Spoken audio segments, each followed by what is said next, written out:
Chronic tension is not a muscle problem. If you've been trying to fix your muscle tension, your overall stiffness for years, let me tell you, chronic tension is not a muscle problem. It's a prediction problem. And if you keep stretching, massaging, or actually ignoring it, you might actually be training it to stay.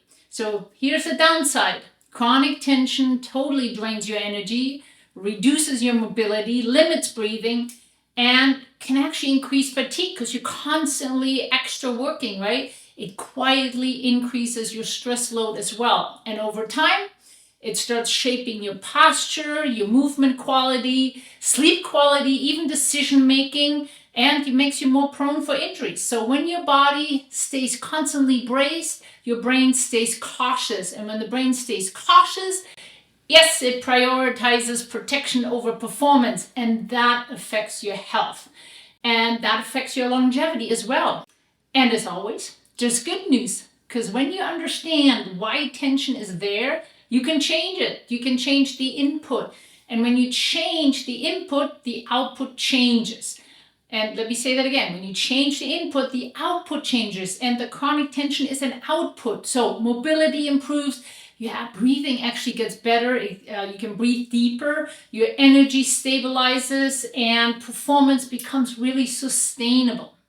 Welcome, I'm Heike Fallon, the founder of Expand Health and the creator of the NeuroHP method, and I combine neuroscience, sports therapy, and personal performance coaching to help people who are not willing to be limited optimize their health and performance for longevity. And as I always say, the better you move, the better you feel, and the better you live. Basically living longer with more fun, and who doesn't want to do that? For over 30 years, I've studied the brain and body and their connection, and today I want to share why chronic tension exists, what your brain is actually doing, why most solutions fail, and what to do instead. If you care about sustainable health, strong performance, and real longevity, this is for you. Before we go into it, make sure to grab my free PDF guide in the description below and work on that first. And let's go deeper here now. Tension is not random. It's actually organized. Your brain increases tone when it detects uncertainty or actually a threat. And that's not when there's necessarily something big happen, right? Big things, traumatic things, accidents happen. Threat and uncertainty can be, for someone when they just look to the right, for example, with their eyes, or if they just jumping or anything you do can create a threat and you don't even realize it. So let's do a quick experiment and see how your system responds. So before we do, I'd like you to do an assessment and first get a glimpse of how your system is right now. So what we're going to do is put your arms out in front and feet are hip width apart. I'm standing nice and tall, and I'm first going to just rotate, not swinging too much, but rotate a few times. See how you're doing. Again, if you have any history of back pain or anything, please be careful. Always should talk to your doctor.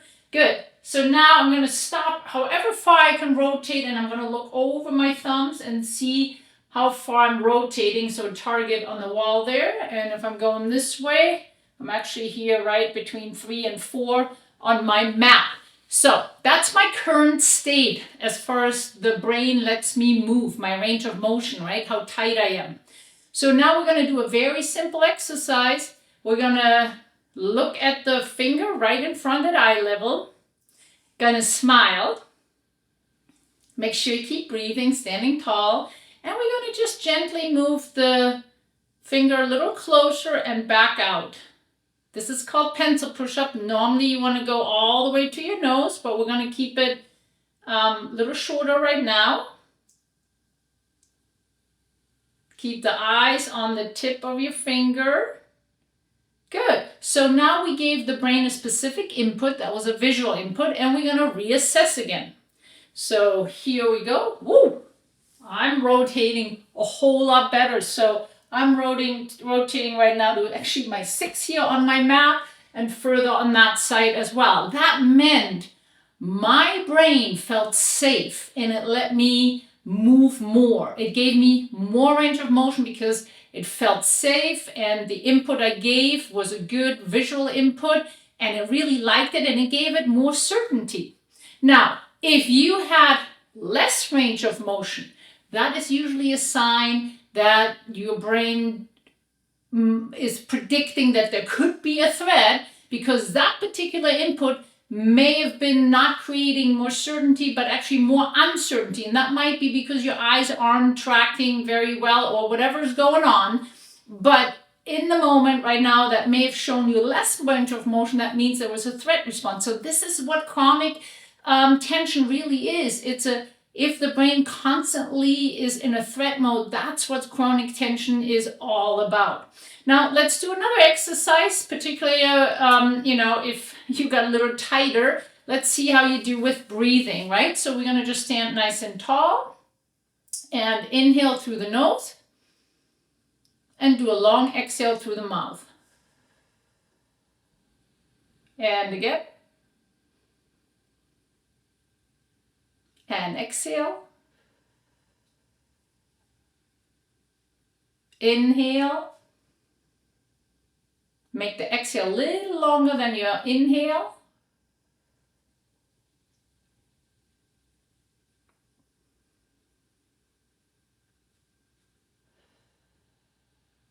And let's see how that one does for you. So we're going to again just rotate. And for me, that is about the same. So currently that input was neither extra perfect input. It was just my brain was going, okay, I'm still good. It's the same range of motion. If you had less on this, that might be that you have to really work on your function of your breathing. But in any case, the key is it gave you first a rough idea where your state is and how tight you're feeling right now. We gave the brain an input and the brain decided if it likes the input or not. And here's the very interesting part. We're not alike. You might have a certain exercise that's actually giving you more range of motion, so a better output. So it's something your brain needs and my brain needs something else. And that's what we need to customize all exercises and programs. So as I said, your brain increases tone when it detects uncertainty or threat. And this is really important because the brain does not wait for damage. It predicts the risk. Your nervous system is predictive. It gathers all input information from your visual system, your inner ear, that's your vestibular system, your joint receptors, skin, breathing pattern, actually stress chemistry, all the neurochemicals, emotional state, and then it calculates it really, really fast and figures out, is this safe or is there an uncertainty? And if it's uncertain, it increases the muscle tone. Tone equals protection. And here's another example. Have you, imagine you step on an unstable ground. Have you felt your calf getting tight, your hips getting tight, shoulders get elevated, and you don't choose this, your brain does. Now, imagine also other life factors, right? Constant deadlines, poor sleep, right? Screen, constantly on the screen, previous injuries, low recovery. There's so many things that impact our brains, and the brain keeps, always one foot on the brake when it's uncertain. So a lot of people don't realize chronic tension is often a long-term, the better than safe than sorry kind of decision by the brain. And here's the challenge. Protection requires energy, and energy is limited in its availability. And if you're active and if you're performance-minded and you need adaptability, chronic tension reduces adaptability. And adaptability is really longevity. And unfortunately, it also makes you in general prone to injuries. Now, I do want to go a little deeper into stress and its impact, because when stress increases, sympathetic tone output increases. That means your heart rate raises, your breathing is shorter, muscle tone elevates. And this is not necessarily bad, because acute stress is important, but the problem is chronic activation, when the system never fully downshifts and recovers, when recovery is kind of incomplete, when the output really outpaces the regulation. So your diaphragm stiffens, and that's that big muscle sits in here. We're going to do an exercise later. Your rib cage loses its mobility. your neck actually becomes overactive, your jaw usually tightens, and a system that never fully, inhales and exhales, never fully relaxes. So breathing is also directly tied to the vagus nerve, which is the biggest player in our parasympathetic system, your rest and digest system, which helps decrease muscle tone. So breathing directly affects your muscle tone. If your breathing is kind of more shallow and fast, the brain reads that as urgency. Urgency equals, again, bracing, and this is where most people get it wrong. They then stretch their neck, they never restore breathing mechanics, and they foam roll on their back, but they never regulate the system. This is something I teach my clients. Regulate first, intensity comes second. And longevity really requires your nervous system to function really well. So keep in mind, breathing is really fundamental and vital.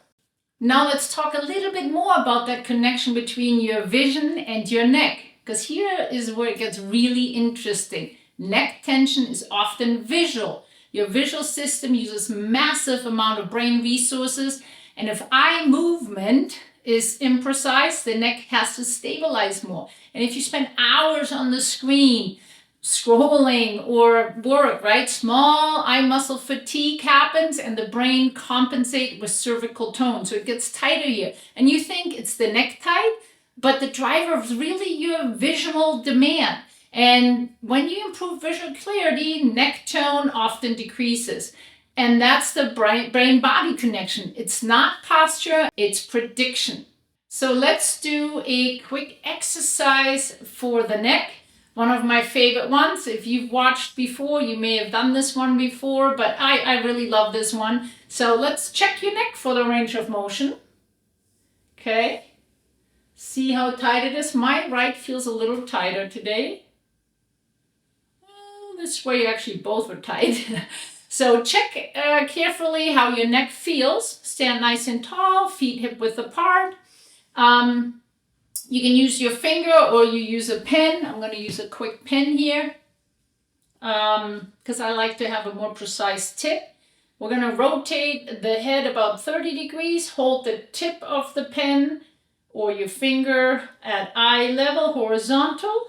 And we're going to move the pen side to side. The head stays still, but the eyes follow the pen. Make sure you're breathing. Shoulders relaxed. And now check your neck again. Much easier rotation and easier tilting. That was actually feel much better on the right side. Let's do the other side too and see how that goes. So again, 30-degree rotation. Tip of the pen on at eye level. And the eyes follow the pen. Breathing, shoulder relaxed. And go the pace you feel comfortable. And let's reassess rotation and tilting. Much looser for me. So this is why visual exercises can actually reduce your neck pain. Now, if this one did not improve your neck tightness, I don't know your history. There might be more going on. You might need specific other eye exercises, but this one often helps at least a little bit. But this is how we do it. We're actually not going to just stretch the neck here. We're actually utilizing the visual system because that's most of the time where the root problem actually existed. Now we talked about the visual system. We cannot let out the vestibular system. The inner ear controls your orientation, and if balance input is inconsistent, your system also stiffens globally. And over time, it feels normal to the brain that you're that stiff, but normal does not mean optimal. The vestibular system connects deeply to extensor tone, so that's the back muscles here.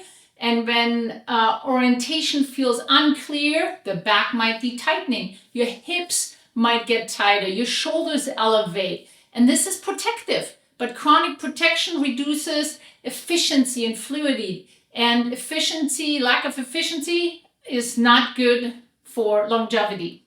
Now, here's what I often hear from new clients coming in, that they say they feel stiff because they've had tissue damage, let's say the knee or something, but pain does not require damage. Pain is an output. And if the brain has a history of threat in one area, it may maintain higher tone there. And that's particularly true for the pain that kind of comes and go. And it creates kind of the pain just in case. And the brain would, rather protect or overprotect than underprotect.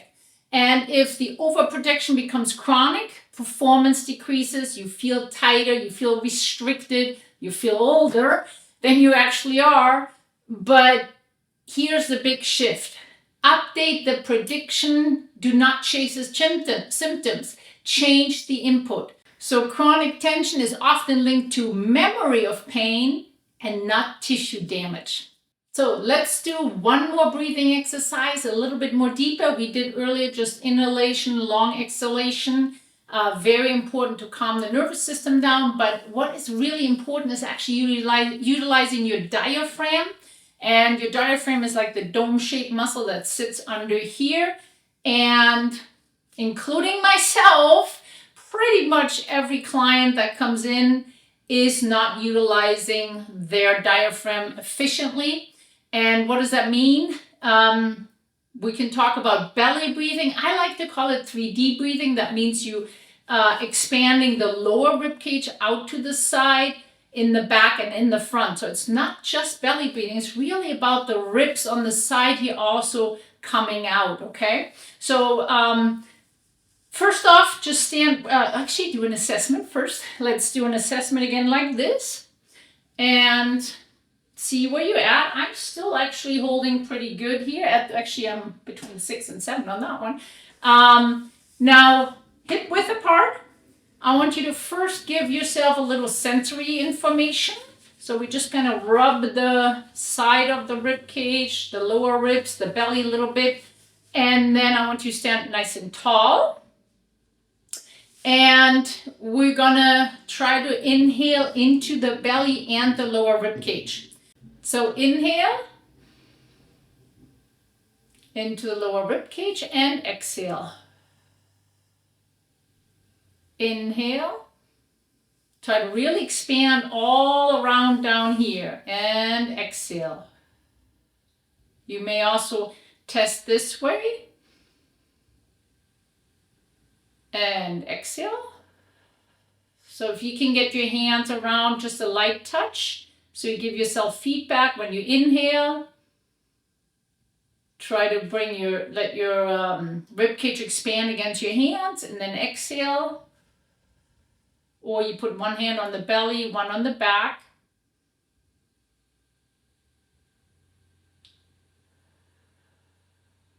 Another way to also check it is do it in front of a mirror and watch if your shoulders are going up. Because if you're breathing like this, then you're using all the muscles up here. That is not a bad thing, except if you do it all the time. So shoulders should be relaxed in this exercise. Expansion only around the rib cage, lower rib cage, and belly and back.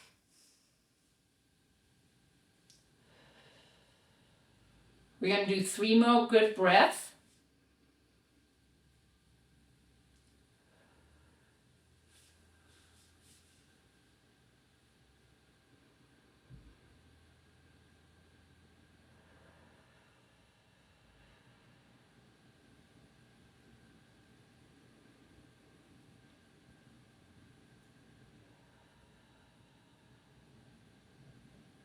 Let's reassess.